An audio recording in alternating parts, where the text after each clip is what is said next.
यदि हम अपनी अपेक्षाओं पर नियंत्रण पालें, किसी और के सुख से अपने सुख की तुलना ना करें, तो हम किसी भी परिस्थिति में सुखी रह सकते हैं।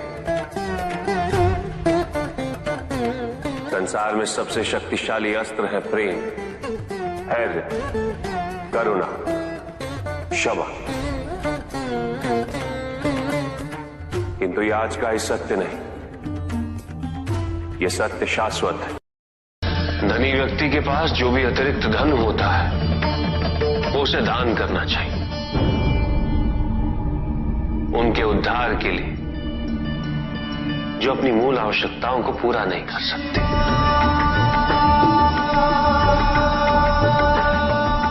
ऐसा करने से संसार में समानता होगी, द्वेष नहीं होगा, सद्भावना बनी रहेगी। माता पिता ही एक संतान को जन्म देते, वही सच्चे सृजनकर्ता।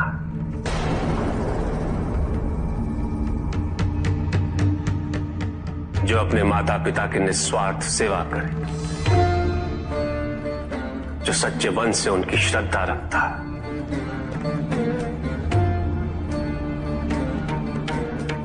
उसे किसी तीर्थ, किसी पुण्य या किसी दान की आवश्यकता नहीं होती।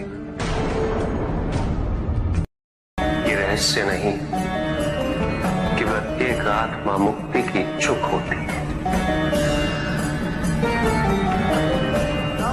जो मरता है वो है पंचभूतों से निर्मित शरीर।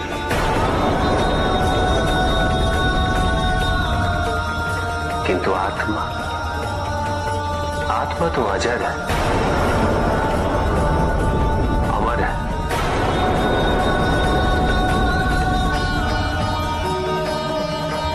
जिसकी यात्रा मोक्ष पर संपूर्ण होगी।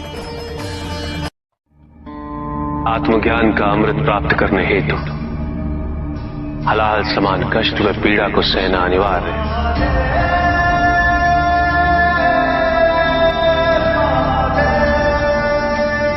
जो मनुष्य से स्वीकार्य नहीं करेगा वो आध्यात्मिक पद तक नहीं पहुंच सकता।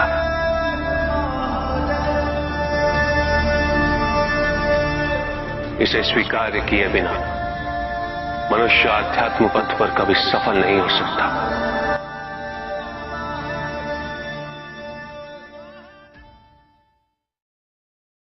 कुछ भी सुनने और समझने के लिए मन का मौन रहना आवश्यक है, किंतु मन मौन रहना नहीं जानता।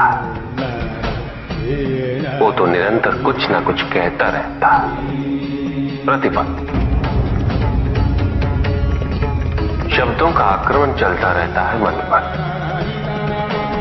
और यही आक्रमण है जिसके कारण व्यक्ति कभी भी शब्दों के परे नहीं जा पाता। जहां जीवन की सत्यता का उसकी प्रतीक्षा कर रहा होता, किंतु भक्ति में परिवर्तन क्यों? संदेह,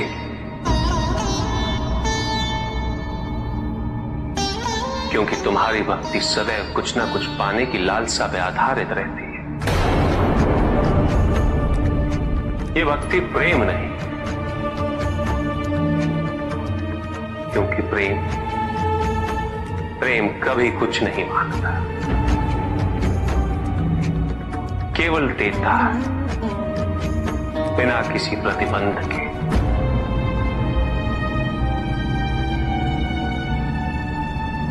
और वही प्रेम को परिपूर्ण भी करता है। कि क्या उचित है और क्या अनुचित, ये तो प्रकृति में आदिकाल से ही निहित है। ये नियम तो केवल सृष्टि के नियम है, और प्रत्येक व्यक्ति के कर्म उसका परिणाम निर्धारित करते हैं। व्यक्ति के अपने कर्म उसके उत्थान या उसके पतन के निर्णायक होते हैं। सुख आंतरिक होता है, संतोष आंतरिक होता है। उन्हें बाहरी तत्वों से रेखांकित और परिभाषित नहीं किया जा सकता, आकार से नहीं पाया जा सकता। आकार के आधार पर केवल अहंकार ही उत्पन्न होता है, क्योंकि आकार से तुलना करने का संदर्भ प्राप्त हो जाता है। यदि तुम्हारा आकार छोटा है तो तुमसे भी छोटा कोई ना कोई अवश्य होगा, और यदि उसी प्रकार तुम विशाल हो तो तुमसे भी विशाल इस संसार में कोई ना कोई अवश्य होगा।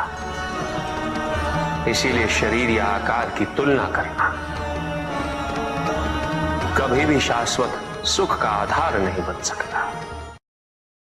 एक संतान तो परमात्मा का ही अंश होती है, इसलिए पुत्र और पुत्री में भेद करना उचित नहीं। किंतु तब भी कुछ व्यक्ति ऐसी मूर्खता कर बैठते क्योंकि वो कन्या की महिमा से अपरिचित है, क्योंकि वो ये समझ ही नहीं पाते कि कन्या का सम्मान करना प्रत्येक व्यक्ति का धर्म है, क्योंकि कन्या जीवनदायिनी है, वो जननी है, और जननी तो केवल सत्कार के योग्य होती है, उपेक्षा की नहीं, उसका तिरस्कार नहीं किया जाता।